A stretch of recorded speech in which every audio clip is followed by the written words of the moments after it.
Unamwona yule mtoto? Unamwona yule mtoto? Niletee kabisa. Bwana asifiwe sana. Si mnamwona yule mtoto? Amezaliwa.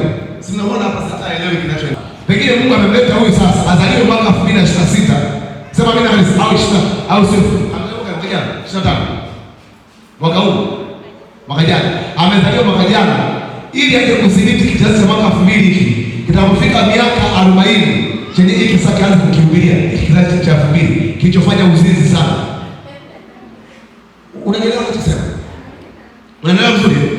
Sasa unaweza kumwangalia yule mtoto ukasema yupo tu kwa sababu yupo na nimempata tu kwa sababu nimempata. No, huyu yupo kwa ajili ya kizazi kinachokuja. Mimi nilizaliwa huyu niliozaliwa kwa miaka ile nilizaliwa kwa kizazi hiki. Kwa kizazi hiki na sipo kwa ajili ya kizazi. Wewe kueleza. Sasa hivi na miaka 40 na miaka ya kuishi duniani miaka 70 ukiwa na Mungu miaka 80. Yaani ile miaka ya Biblia iliyobakia ni miaka mingapi? 40. Si miaka 40 jamani. Haleluya. Sasa tufanye baada ya miaka 50 baadaye mimi sifai tena kwenye huu ulimwengu. Unanisikia? Na hata kama nitakuwepo sitakuwa na uwezo wa kufanya haya ninayofanya leo. Miaka 50 baadaye mbele safari kuanzia sasa. Kwa wengine miaka 50 baadaye kwa miaka 90. Hata kama nitakuwa bado niko hai, sitaweza kuhubiri na kuhubiri leo. Kuna mtu amezaliwa nyuma yangu mimi au mbele yangu mimi, atakuja kwa ajili ya mimi nikiwa miaka 90 kwa wakati ulioamriwa kwa kizazi kilichoamriwa. Mnanisikia vizuri? Mnanisikia vizuri? Kwa hiyo niko hapa si kwa bahati mbaya. Na ndio maana unaposherehekea siku yako kuzaliwa, lazima ujue umekuja hapa kwa kizazi unachoishi nacho. Na lazima uwe na majibu ya hicho kizazi ambacho Mungu amekupatia kuishi kwacho. Sasa kuchukua mtoto. Sema mimi na kanisa. Sijui kama mnaelewa ninachosema hapa. Mnaelewa vizuri? Mnaelewa vizuri? Kwa hiyo mimi na wewe sio matokeo ya wazazi. Hatukupanda, hatukuchagua, hatukuwaza, hatukusema. Na kama ingelikuwa kuna Mungu anapelekewa maombi, kavaa usingezaliwa na mtu, ungelatiwa California, ungezaliwa California. Ungeomba Mungu, mimi nataka nizaliwe California, Marekani. Mimi nataka nizaliwe Uswisi. Nataka nizaliwe Ujerumani. Nataka nizaliwe babu mzuri. Nataka nizaliwe na Asas ungenge kwa hata Asas kuzaa. Nataka nizaliwe na Baresa. Nataka nizaliwe na Mo Dewji. Nataka nizaliwe na Dangote. Unaelewa vizuri? Haleluya.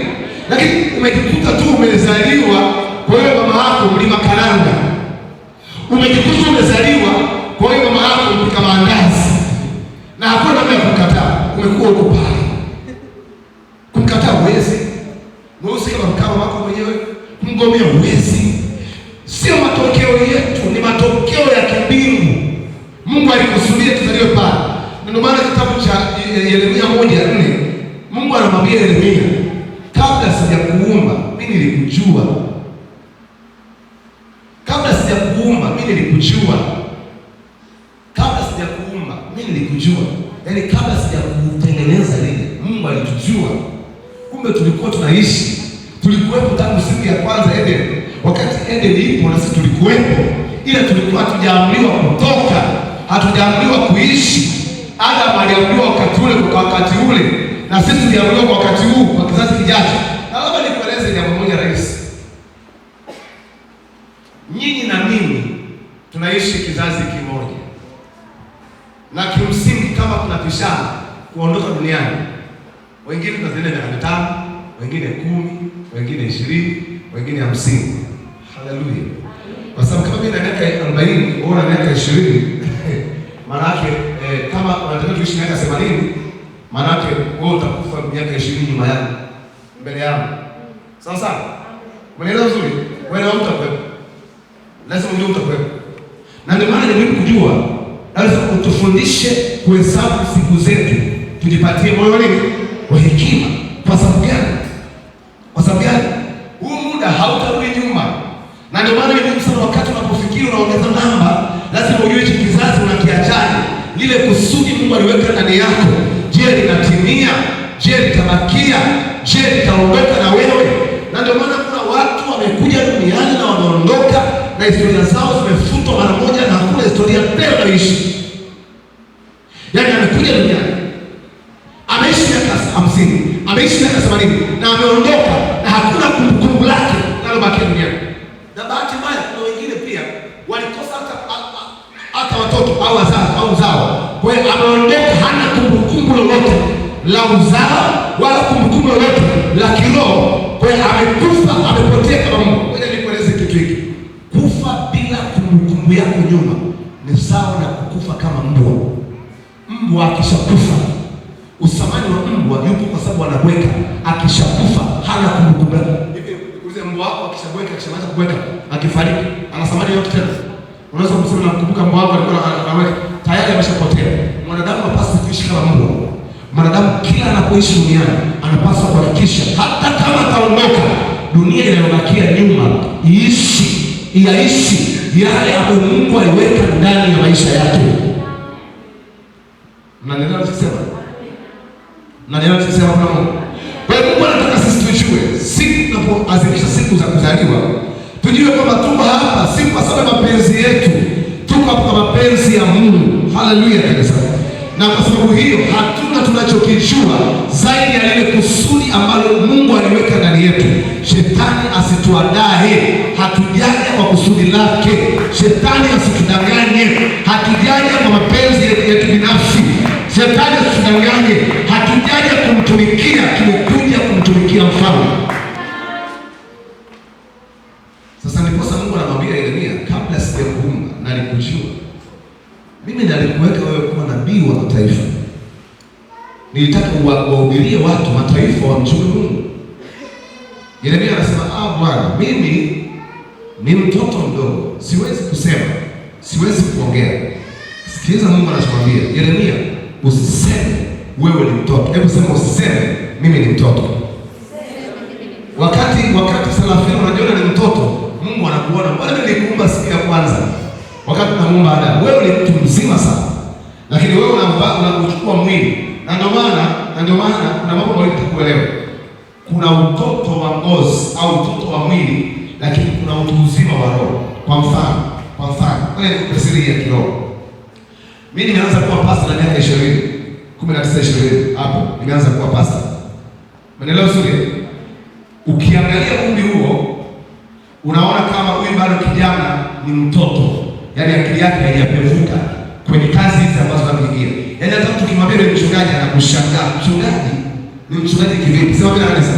Kwa sababu ukiangalia mwili unaona kuna asili ya nini? Ya utoto. Sema mimi kanisa.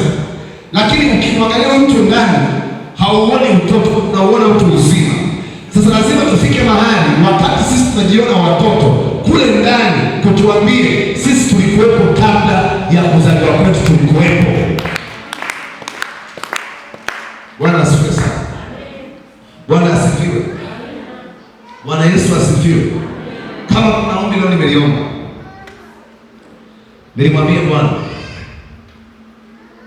muda uliobaki nipe kutimiza makusudi na mapenzi yako.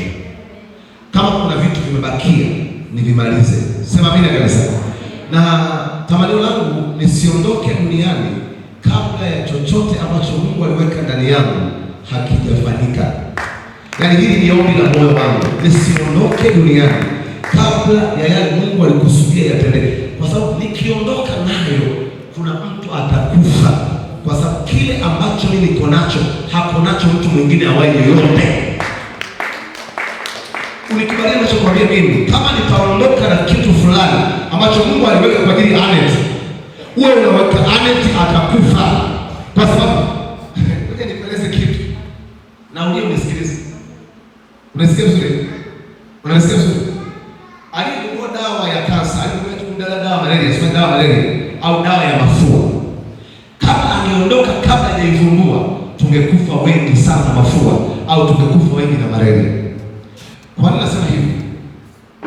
Kama utaondoka, sio tatizo kuondoka, lakini kama utaondoka na Mungu alikuweka Serafina kuwa majibu ya matatizo ya macho ya watu, na wewe umeondoka, kizazi hiki kitakufa ugonjwa wa macho, kwa sababu yule aliyewekewa kusudi hilo hayupo tena. Bwana asifiwe sana. Bwana asifiwe sana. Sijui mnaelewa ninachosema. Unaelewa vizuri? Kwa hiyo namwambia Yesu asubuhi ya leo kwamba kama liko jambo ambalo nitaka mimi kwenye kizazi changu, kwenye umri wangu, kwenye wakati wangu litendeke, ninakuomba uliharakishe, ulifanye litokee, ili nisije nikaondoka nikaacha misiba huko nyuma, nisije nikaondoka nikaacha watu walemavu, nisije nikaondoka nikaacha watu wagonjwa,